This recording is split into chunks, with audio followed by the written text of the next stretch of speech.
I want to take a moment before I share my story. If you enjoy heartfelt stories from the perspective of an elder parent, stories full of lessons about family, love, and the twists of life, please hit the like button and subscribe to my channel. I promise you, these stories are more than just tales. They're pieces of real life, lived with pain, joy, and sometimes betrayal.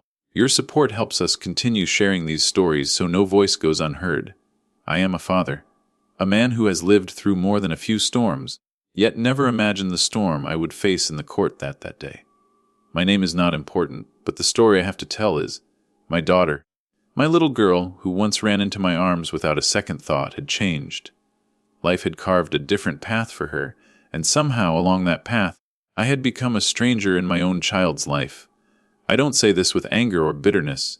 I say it with a heavy heart, hoping that someone out there listening can understand that even love can be complicated, even unconditional love can face challenges it never expected. The morning I walked into that courtroom, I wore my best suit, not because I wanted to impress anyone, but because I wanted to hold on to the dignity I felt slipping away from me. My hands were shaking, not from fear, but from the knot of emotion I carried in my chest. I thought about how I had raised her, the late nights helping with homework, the countless sacrifices I had made so she could have every opportunity I never had. And yet, now as I approached the doors of the courtroom, I realized those memories seemed distant, almost invisible to the very person who had once clung to my hand without hesitation. As I entered, the air felt cold. The sterile smell of the courthouse hit me, mingling with the tension that seemed to hang over everyone present. And then I saw her, my daughter. She looked at me and laughed. That laugh, a sound that once meant trust, joy, and comfort, now felt sharp, cutting through me in ways I couldn't have prepared for. I froze for a moment, my heart tightening. I wanted to walk over, to ask her why, to beg her to remember the bond we shared. But I remembered the lessons of patience, of quiet endurance. I reminded myself that whatever this was about, I would face it with dignity. And then I looked at him, my son-in-law. I tried to meet his gaze, tried to find some acknowledgement, some human recognition, that we were all connected in this shared family, however fractured. But he looked away, not out of shame, I think, but out of indifference. That indifference stung more than words could ever describe. For years, I had treated him as my own son. I had welcomed him into our family with open arms, hoping that over time, he would come to see me not as an obstacle, not as a relic from a past he didn't want, but as the man who had loved his wife from the beginning. Yet here, in this room, it felt as though all of that history meant nothing. I took a deep breath, forcing myself to focus on the purpose that had brought me here, even if my emotions were screaming otherwise. This was about more than me, more than my daughter, more than the perceived betrayals. It was about seeking fairness, about claiming respect, about facing truths that had been ignored for far too long. I reminded myself that courage is not the absence of fear, but the decision to move forward despite it. And so, I walked to my seat, each step heavy with memory and meaning. The judge called the case, and the room seemed to shrink. Every whisper, every rustle of paper, every quiet cough became amplified in the cavern of tension. I could feel eyes on me, some curious, some sympathetic, some critical. My daughter's laugh had faded into the background now, replaced by a more controlled, distant demeanor. But it had left a mark, a wound that pulsed with every heartbeat. I wondered if she even remembered the small things, the way I tucked her in at night when she was sick, the long drives to school when she missed the bus, the silent sacrifices I made to ensure she never felt the sting of financial hardship. I wondered if all that history mattered at all in the eyes of a young woman who was now seeing me as an adversary rather than a father. And yet, I also felt a strange clarity. Life has a way of teaching you humility, of stripping away illusions, of forcing you to see yourself and others without the comforting veil of expectation. I realized that no matter the laughter, no matter the avoidance, I had a voice here. I had the chance to speak, to tell my truth, to show that a father's love is not conditional, even when it is tested in the most painful ways. I focused on that thought, allowing it to anchor me as the proceedings began. In that moment, I also thought about those listening to me now, the viewers, the people who have faced the harsh realities of strained family ties. I thought about you, and I felt a sense of purpose. These stories are not just mine, they are ours. They remind us that even when love is mocked, When respect seems absent, we can hold our heads high. We can speak truth. We can endure. And sometimes, in that endurance, we find a strength we never knew existed. I do not yet know how this story ends, not in the courtroom, not in the heart of my family. But I know that walking in that room, facing the laughter, seeing the avoidance, I had already taken the first step toward understanding, toward reconciliation, or at the very least, toward self-respect. I had faced the moment that many fathers fear being seen as less than, being dismissed, being misunderstood by the ones you love most. And I faced it not with anger, but with the quiet dignity that comes from decades of living, loving, and sometimes forgiving. The courtroom was silent except for the faint rustling of papers and the occasional clearing of a throat. I took my seat, trying to steady my breathing. The echoes of my daughter's laughter still haunted me, a reminder that the bond I thought unbreakable was now fragile, almost invisible. I could feel every eye in the room on me, judging, curious, or indifferent. And yet in that moment, I realized that it didn't matter what they thought. What mattered was that I had a chance to tell my side, to finally speak the truth that had been buried beneath years of compromises, sacrifices, and unspoken hurts. As the proceedings began, the reality of the situation hit me with a force I wasn't prepared for. My daughter, the little girl who had once clung to me in the dark of the night, had grown into a woman who now stood on the other side of a divide I hadn't anticipated. Her eyes, which once shone with trust, now flickered with something I could not name. Disdain, maybe, or perhaps the confidence of someone convinced that she was right and I was merely a relic of the past. And beside her, my son, in-law, avoided my gaze entirely.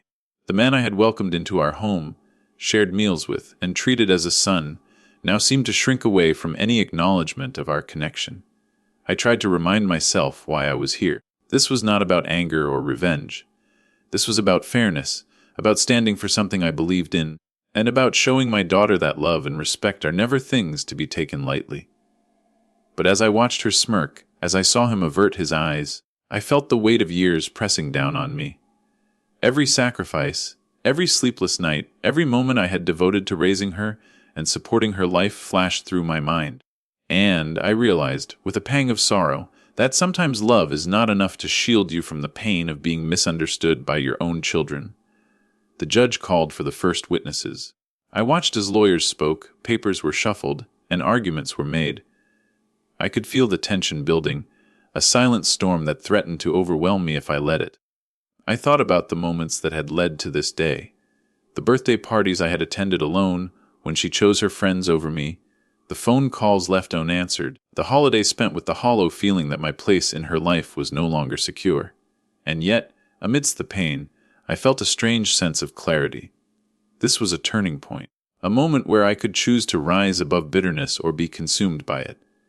Then came the part that truly shook me. My daughter was asked a question about the events that had led to this courtroom. She paused, and I saw the hesitation in her eyes.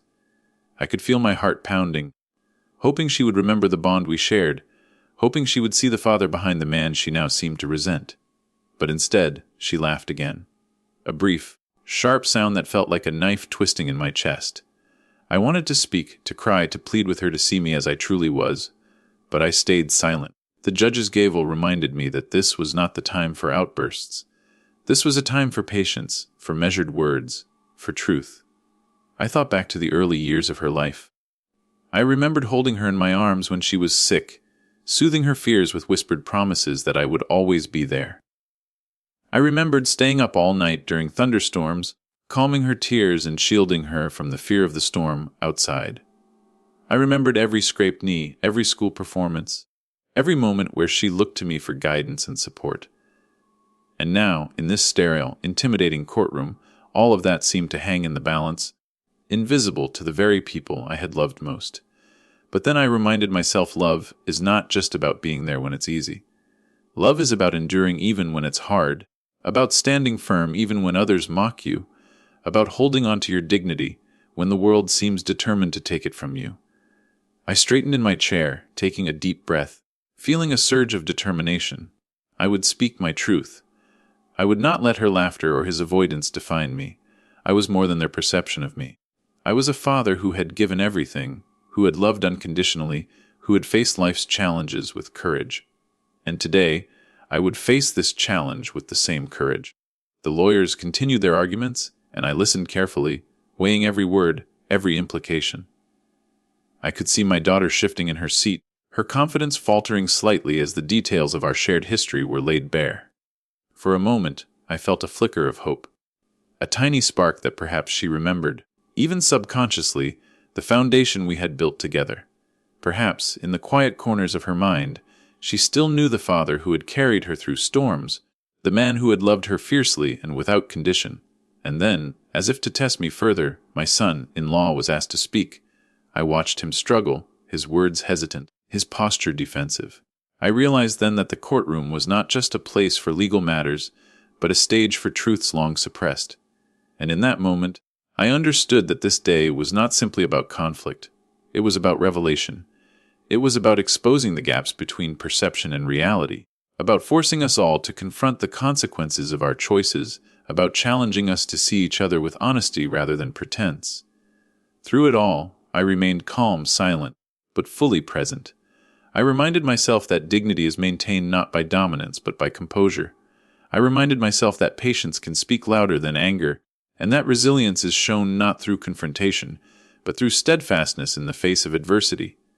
I realized that even if my daughter never acknowledged my sacrifices, even if he never recognized my intentions, I had the power to preserve my own integrity. And that, I thought, might be the most important lesson of all. As the morning wore on, I began to notice subtle shifts. The judge's eyes lingered on me with a hint of curiosity, my daughter's laughter became less frequent, and my son-in-law's avoidance seemed strained, almost forced.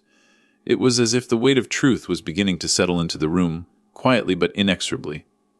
And I felt a glimmer of something I hadn't allowed myself to hope for, that perhaps, through patience, through endurance, through unwavering presence, the bonds of family could be acknowledged once more, even in the harshest of circumstances. By the time the lunch recess was called, I felt drained but resolute. The courtroom had already begun to reveal its lessons, and I knew that the rest of the day would demand everything I had: emotion, patience, and the courage to face whatever truths were yet to come. I looked at my daughter once more before stepping out, and though her expression remained guarded, I saw a flicker of something familiar in her eyes. Perhaps it was recognition, or perhaps it was hesitation, but it was enough to remind me that even when relationships are strained, even when hearts are wounded, the seeds of reconciliation remain. After the recess, I returned to the courtroom feeling a strange mix of exhaustion and determination. My hands were still slightly trembling, but my mind had settled into a quiet resolve. I had witnessed the subtle shifts in my daughter's demeanor, the small cracks in the armor of indifference my son-in-law displayed, and I knew that now was the moment to step forward, not with anger, but with truth. I reminded myself again that this wasn't just about winning a case, it was about being heard, about standing tall in a world that sometimes refuses to acknowledge the sacrifices of a parent. When the judge called my name, I rose slowly, letting the weight of the room settle on my shoulders. Every step toward the stand felt heavier than the last, but I kept my head high. Memories of her childhood, of her laughter, of the countless nights I had stayed awake worrying about her safety, filled my mind. And yet, instead of feeling bitter, I felt a profound sense of purpose. I was here not to demand respect, but to share the story of a father's unwavering love, one that had weathered every storm, even when it was met with laughter and avoidance. As I began to speak, my voice was calm but firm. I told the story of my daughter's early years, the small triumphs and challenges, the quiet moments of tenderness that defined our bond. I spoke of the sacrifices I had made, not for recognition, but because it was my duty, my privilege as a father. I painted a picture of late nights, scraped knees, sick beds, and school recitals, moments that had once seemed ordinary but now revealed the depth of my devotion. And as I spoke, I felt a shift in the room. The judge leaned forward slightly. My daughter's eyes flickered, and even my son-in-law's posture seemed to soften. I could see, in small, almost imperceptible ways, that my words were making an impact. My daughter's laughter had long since faded, replaced by a mixture of surprise and reflection. Perhaps she had not realized, or perhaps she had chosen to forget, the extent of my involvement in her life. And as I continued, recounting the countless hours I had spent ensuring she never felt alone or unloved, I felt the invisible walls between us begin to tremble. But then came the moment that truly tested me. A lawyer questioned me sharply, attempting to frame my actions as overbearing, as if my involvement had been intrusive rather than protective. I could feel my heart race, my chest tighten, but I held my ground. I spoke not out of defensiveness, but from the depths of my truth.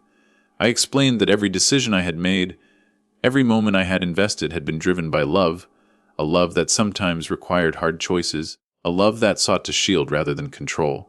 And in that explanation, I felt a subtle vindication. I was not here to argue for authority. I was here to argue for understanding, for acknowledgement of a father's enduring commitment. As I recounted the memories, I began to notice something remarkable. My daughter, the same girl who had laughed at my entrance, now listened with a seriousness I hadn't seen in years.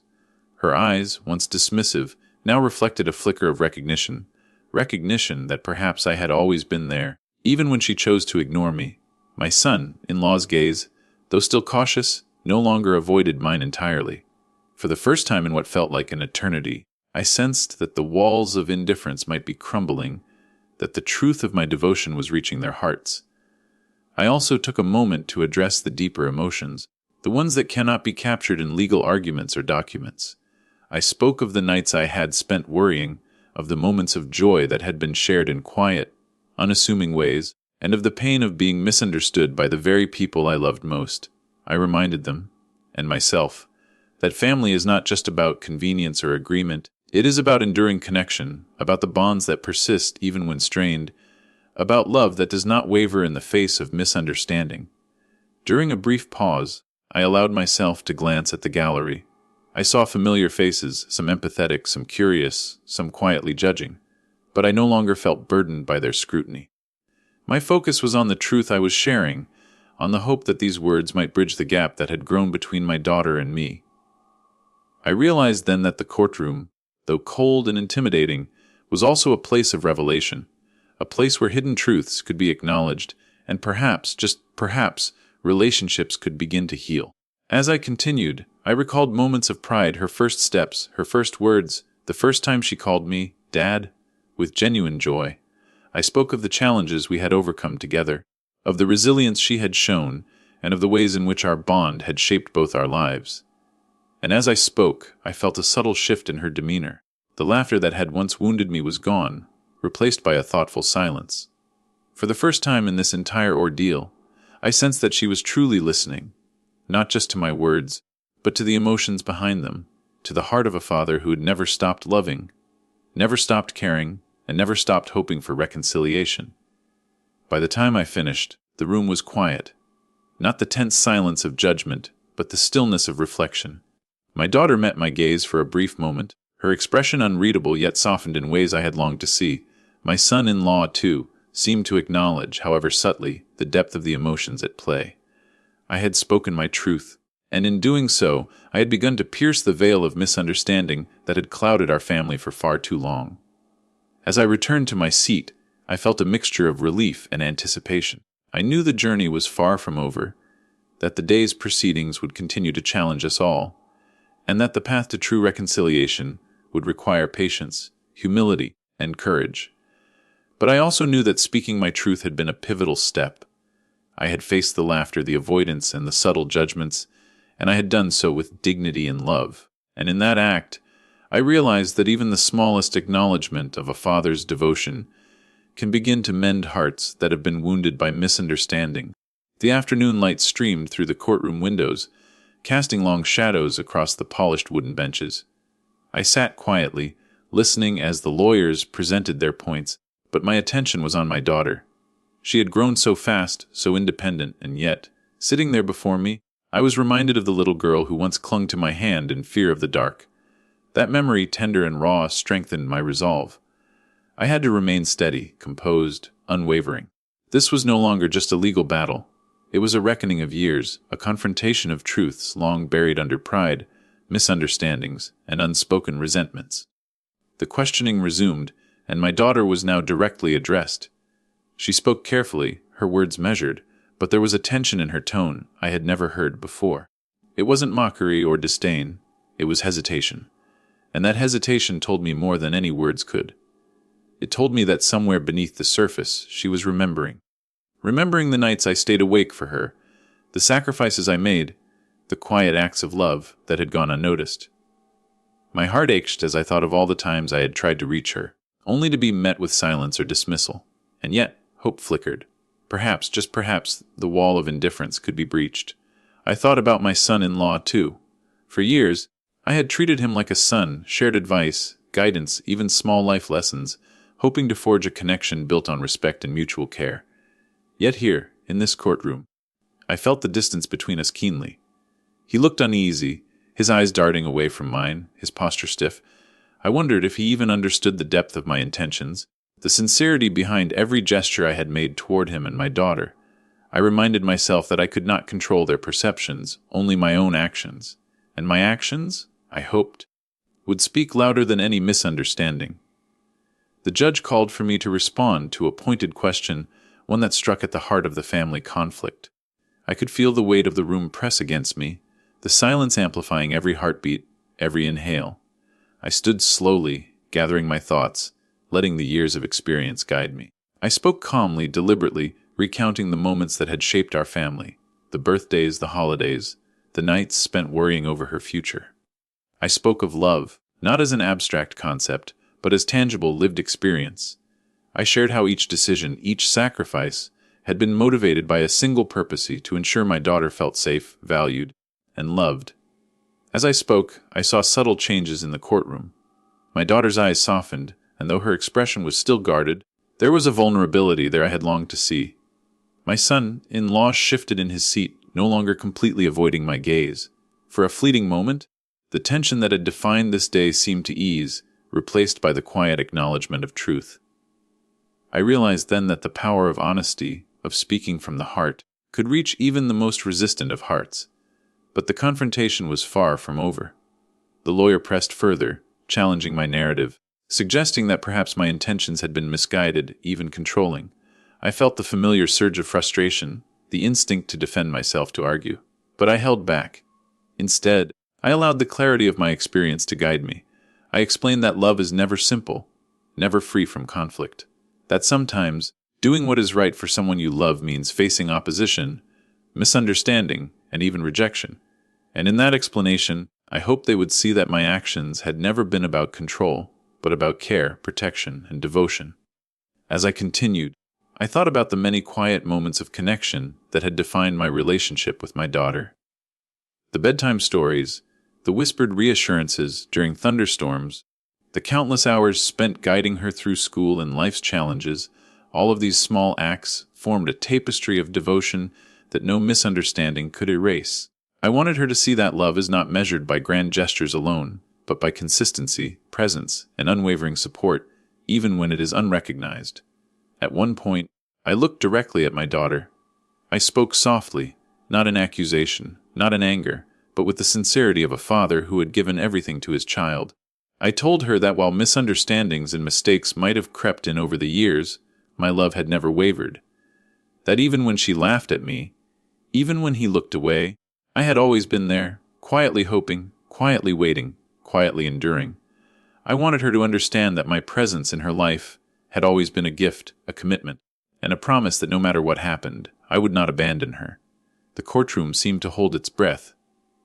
Even the judge leaned slightly forward, listening intently, and in that silence, I sensed the profound truth of what I was saying beginning to settle. My daughter's expression softened further, a subtle flicker of remorse, or perhaps recognition, passing through her eyes. My son-in-law's shoulders relaxed slightly, as if the weight of unspoken truths had begun to lift. In that quiet, I realized that confrontation, when tempered by honesty and love, could transform tension into understanding, anger into reflection, and laughter into acknowledgement. As the day progressed, each exchange, each recollection, each carefully chosen word drew us closer to the heart of the matter.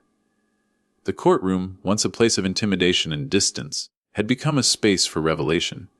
I understood then that family conflict is rarely about right or wrong. It is about perception, emotion, and the willingness to confront uncomfortable truths. And in facing those truths openly, with courage and integrity, I had begun to reshape the narrative of my family, piece by piece, moment by moment. By the time the afternoon session ended, I felt a mixture of exhaustion and hope. The laughter that had once wounded me was no longer present, replaced by a reflective silence that hinted at understanding. My daughter, though still cautious, now appeared to consider my words seriously. My son-in-law, too, seemed to recognize, at least in part, the depth of my devotion, and I realized that while the legal proceedings would continue, the real journey, the journey of reconciliation, of rebuilding trust and love, had already begun. I returned to my seat, my heart heavy but uplifted. I knew there were more challenges ahead, more conversations, more moments of tension to navigate. But I also knew that by speaking from the heart, by sharing the truth of my experience, I had taken a vital step toward healing. And in that step, I found a quiet sense of peace, a reassurance that even amidst conflict, love endures, and the bonds between a father and his child can never be entirely broken. The courtroom was tense, every sound magnified, every glance carrying weight. I could feel my daughter's eyes on me now, not with mockery, not with avoidance, but with a quiet, heavy reflection. Something had shifted, though I could not yet name it. The years of laughter that once cut me deeply had faded, replaced by a gravity that demanded attention. My son-in-law, too, seemed different. He no longer avoided my gaze. Instead, I saw hesitation, recognition, and perhaps a flicker of respect. When the final questioning began, I chose my words carefully, not as an argument, but as a father speaking his truth. I spoke of the sacrifices that had been invisible, the nights I stayed awake worrying, the meals I skipped to ensure she never went hungry, the small joys I had hidden behind quiet gestures so she could grow up with happiness I never had. I spoke of love that had no conditions, love that had weathered every misunderstanding, every slight, every moment of neglect. I did not speak to accuse. I spoke to reveal the depth of a father's heart, a heart that had never stopped caring, even when it had been misunderstood. My daughter's eyes welled with unshed tears, and I realized that the laughter of the morning had finally dissolved into reflection. She shifted in her seat, her hands trembling slightly, and for a moment I saw the little girl I had cradled in my arms so many years ago. The courtroom, once cold and intimidating, became a space where vulnerability had room to breathe, and I felt the immense weight of hope, the hope that even after years of distance, even after moments of harshness, love could find its way back. Then came the moment I had been waiting for, a pause in the proceedings that allowed us all to breathe. My daughter spoke, not defiantly, not mockingly, but with honesty. She acknowledged the sacrifices I had made, the nights I had spent in worry, the unwavering presence I had offered even when she had not seen it. Her voice wavered, breaking through the walls of pride and pretense, reaching for the truth she had avoided for too long. In that instant, the tension that had weighed on my heart for so many years began to lift. The laughter, the avoidance, the silence, they all gave way to a fragile but undeniable acknowledgement of what had always existed between us: love. My son-in-law, too, offered words of recognition. He spoke quietly, admitting that perhaps he had misunderstood my intentions, that he had failed to see the depth of care behind my actions. The shift in the room was palpable. For the first time that day, I felt the unity of family, not perfect, not without scars, but present, tangible, and real. I realized then that sometimes it takes a confrontation, a courtroom, a breaking point to bring hearts back into alignment, to allow truth and love to be seen clearly. As the judge concluded the session, I took a moment to look at my daughter. I saw not the dismissive young woman from the morning, but a woman capable of reflection, capable of understanding, capable of reconnecting. My heart swelled, not with triumph, but with gratitude, for the chance to speak, for the courage to endure, for the love that had survived every challenge. I reached out to her, not with demands, not with expectation, but with open arms and an open heart. And in her tentative embrace, I felt years of pain and distance begin to dissolve. Walking out of the courtroom, I felt a weight lift from my shoulders. The day had been long, emotionally exhausting, and at times almost unbearable. Yet, as I held my daughter's hand, I realized that the journey we had begun in that courtroom was just the start. There would be conversations, apologies, and moments of rebuilding trust. There would be laughter again, but this time it would not sting, it would heal. I had faced rejection, misunderstanding, and indifference, and I had emerged with the knowledge that love, when steadfast and patient, can endure anything. And so, I share this story not just as a father who has walked through pain, but as a father who has witnessed the resilience of love. To all those who feel unseen, unheard, or dismissed by the ones they love most, hold on to your truth. Speak it patiently and honestly. Endure even when it seems impossible. Because sometimes, the smallest act of courage, telling your story, showing your heart, can restore bonds that once seemed irreparably broken. As I leave the courthouse that day, I look back one final time. My daughter smiles, not fully but enough. My son-in-law nods with quiet respect. And I realize that love, though tested, has endured. The laughter that hurt me is gone. The avoidance that pained me is replaced by acknowledgement. And I know deep in my heart that the bond between a father and his child, once truly tested, can emerge stronger than ever. This story is my reminder, and I hope it can be yours even when family relationships feel strained. When misunderstandings seem impossible to overcome, love, honesty, and patience can heal wounds that time alone cannot. And perhaps, in sharing this story with you, I can give hope that no matter how deep the divide, a father's love, steadfast and unwavering, can bridge even the widest gaps.